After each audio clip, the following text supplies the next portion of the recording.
Balloon Fight on the NES. This game is technically my first NES game. I know I said it was Clash of Demon Head, and both are actually kind of my first NES games. See, this was the first NES game I ever owned about 20 years ago now. I got this as a birthday present in my GameCube copy of Animal Crossing for my two favorite villagers. A game that was in and of itself a birthday present. Compounded birthday gifts, it was very, very special for me. And you know what? This is an amazing game programmed by the late, great Satoru Iwata, and I really, really am passionate about this game. I know a lot of people will just simply dismiss it as, you know, a knockoff NES Joust, and to a degree there's some accuracy to that, but it's more than that. First of all, it's an amazing arcade experience, but also, it's a game that gives you like two completely different arcade experiences for the price of one, and for the time, that's pretty mind-blowing. Now the story follows you, the balloon fighter, off to fight balloons because they killed your father and he must be avenged. Actually, there is no plot, it is an arcade-style game, but still, the gameplay itself follows two game modes that play, at their core, very similar, but also completely differently. The controls are very simple. The directional pad moves your character. The A and B buttons do basically the same thing in different increments. They allow you to flap your arms, one of which is singular flaps for more precise controlled flapping and altitude gaining, and the other is more of a rapid flapping to gain altitude very, very quickly. The core gameplay to Mode 1 is to pop the balloons of your opponents before they pop yours, and then knock them into the drink. But it gets a lot more complex than that very, very quickly, because first of all, this game features a very impressive physics and momentum system, which means that you have to compensate for the lack of friction in order to get the most out of your movements and take out your opponent without getting taken out yourself. Moreover, it being an arcade experience, score is kind of important, and that actually changes up how you want to play it because there are a few different strategies. When you pop your opponent's balloons, they slowly float to the ground, and then they pump up some new balloons worth more points, and then they resume their attack. And while you don't have this amazing pulling infinite numbers of balloons out of your ass power, you can take advantage of that to get as many points as you want. And unlike a lot of arcade experiences at the time, it doesn't entirely punish you for standing on one screen for any extended period of time. There are clouds that will shoot sparks at you, which can really mess up your day. They're actually pretty easy to dodge, so you can actually sort of grind for points on earlier stages if you want.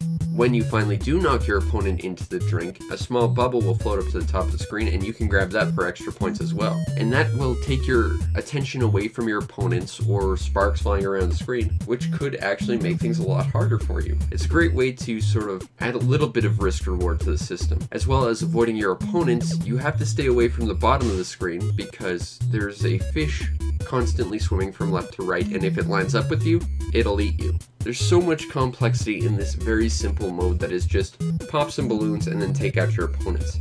In every few levels, there's a bonus level that's just pop a bunch of balloons and get bonuses, but it also allows you to refresh your stock of balloons, so if your opponent pops one of yours, it's an easy way to heal up. And because of this, you might not necessarily want to stay on any individual level for an extended period of time, because you might already be in trouble. You might want to just rush to the bonus stage to get the free heal up. Seriously, the strategy to the balloon fight is kind of mind-blowingly deep when you really get into it. The second mode of the game, while it plays very similar, is kind of completely different. The core concept of not dying is still in play, but instead of taking out opponents, it is moving through a maze of sparks.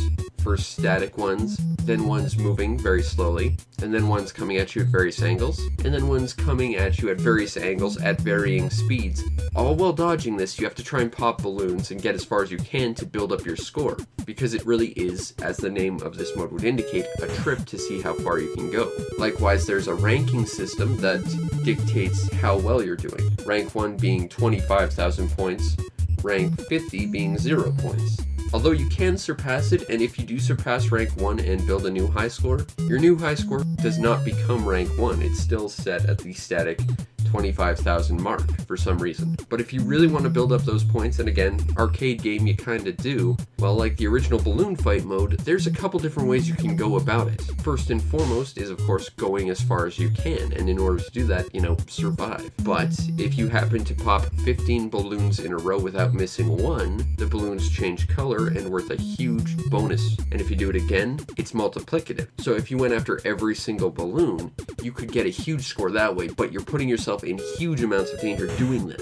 Seriously, this game is so clever, and Balloon Trip mode was so amazing that it ended up spawning a couple of sequels. There was Balloon Kid, which I reviewed, as well as Balloon Fight GB, which was its Game Boy Color version, even though it was named GB, and of course, the Famicom Hello Kitty World, which is literally Balloon Kid with Hello Kitty for some reason. Not to mention Tingle's Balloon Fight on the DS, as well as a few other instances and re-releases of this game. It's a very, very simple game at its core, but it plays so well, and it is still fun to play today. Balloon Fight is an excellent and, well, very simple game in terms of gameplay. It's ridiculously deep, and I would probably even say masterful. The overall presentation to Balloon Fight is kind of what you expect for an early NES game. It's very, very simple, but it's effective. The visuals are bright and colorful against a dark backdrop, which allows it to pop a little bit more. And the audio design is pretty sparse, honestly. There's really one full song in this game, and it's used for Balloon Trip and the bonus mode to Balloon Fight, and the rest of it's more or less just sound effects made by the enemies, and that kinda sucks, but the music is decent where it is, leading to an overall fairly solid presentation. Now, if you want a copy of Balloon Fight on the NES, cheapest one I'm seeing right now is $20. And that might seem like a lot for a very simplistic NES game, but man is it good. And last I checked, it was available on pretty much every instance of Virtual Console. I think it made it onto like the E-cards for the Game Boy Advance for like the 0% of people who had those. It was of course available in Animal Crossing, that's how I first played it, and still love it today. And even though a lot of people don't remember Balloon Fight all that much, it still has far-reaching impact today. I mean, of course, there was this game, there was the sequel, which I've already mentioned, there was Tingle's Balloon Fight, there was many, many iterations of this game, but I mean, look at Nintendo Land on the Wii U. Okay, maybe not that, because let's just be honest, it was the Wii U, but look at both past iterations of Smash Brothers. Without Balloon Fight, the Animal Crossing villager character wouldn't even work, because his recovery move is literally Balloon Fight. You might not recognize it, but the fact is, Balloon Fight even to this day has a lot of impact, even if it's not on the forefront of everyone's radar. And there's a reason for it. It's a damn good game. If you have a chance to play Balloon Fight on the NES, I highly recommend you do, because it's a very good game. Not only is it a very good game, it's two very good games for the price of one. And like any balloon, it will inflate your happiness until it pops with pure joy.